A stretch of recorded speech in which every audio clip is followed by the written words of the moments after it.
Module 5, Evidence-Based Ergogenic Aids. Ergogenic aids for endurance athletes. Creatine monohydrate is going to be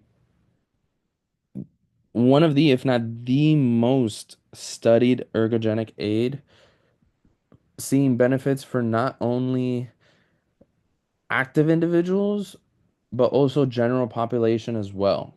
This is going to be one that should be recommended across the board, regardless of activity level or sport.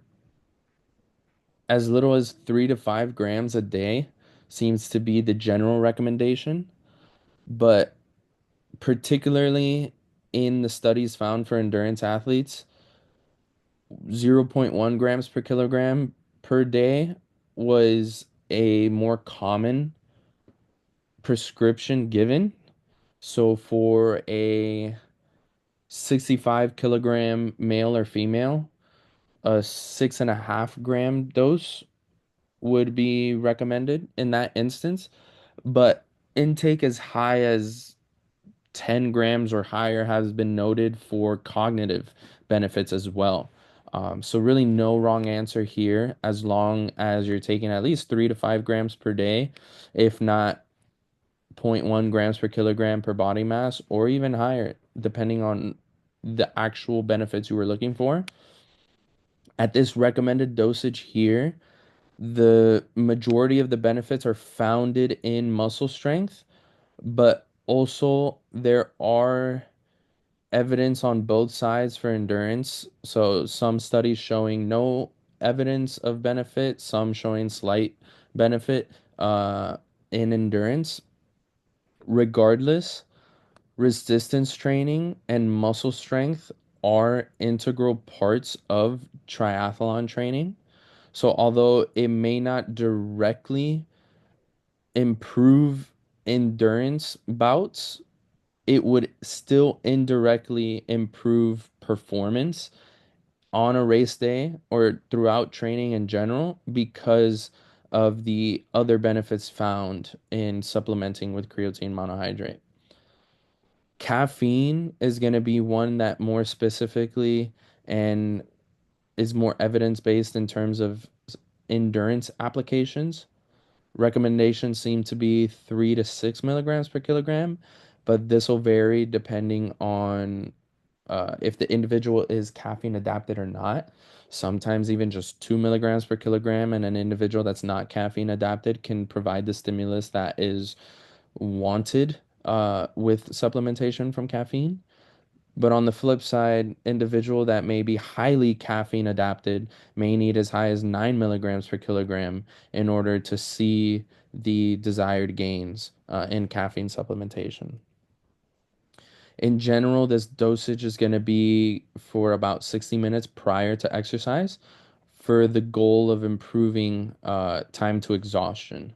Um, this could also be had throughout a training session or race day to battle the onset of fatigue.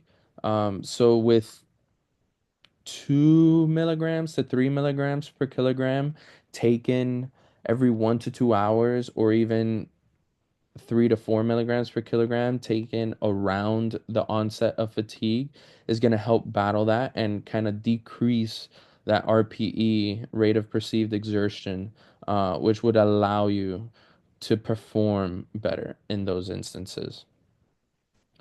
Then down the line, we're going towards nitrates. This is another one where there are some confounding, not confounding, but just mixed bag of evidence. Some studies showing no improvement, some studies showing slight improvement, but no adverse effects on other than individual tolerance and like gastric tolerance and whatnot.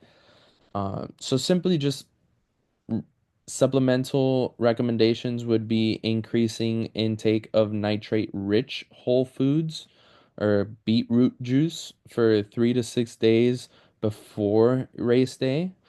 And the most prominent effect found is a reduction in VO2 in sub-maximum workloads. So essentially, utilizing less oxygen to generate energy. Um, this one seems to be a mixed bag. So beetroot juice tends to be the most studied, but there are other whole foods such as celery, spinach, and other similar leafy greens that will have a high nitrate content per 100 grams that already are going to be carbohydrate based. So will kind of overlap with the carb loading phase as long as fiber intake is not too high. Some considerations to be had with these ergogenic aids, like touched upon previously, creatine monohydrate, while may not exactly have direct improvements on endurance bouts, will still indirectly improve performance. Caffeine can be supplemented around the onset of fatigue or preemptively to prevent and delay fatigue. And whole foods rich in nitrate are going to be listed here as well.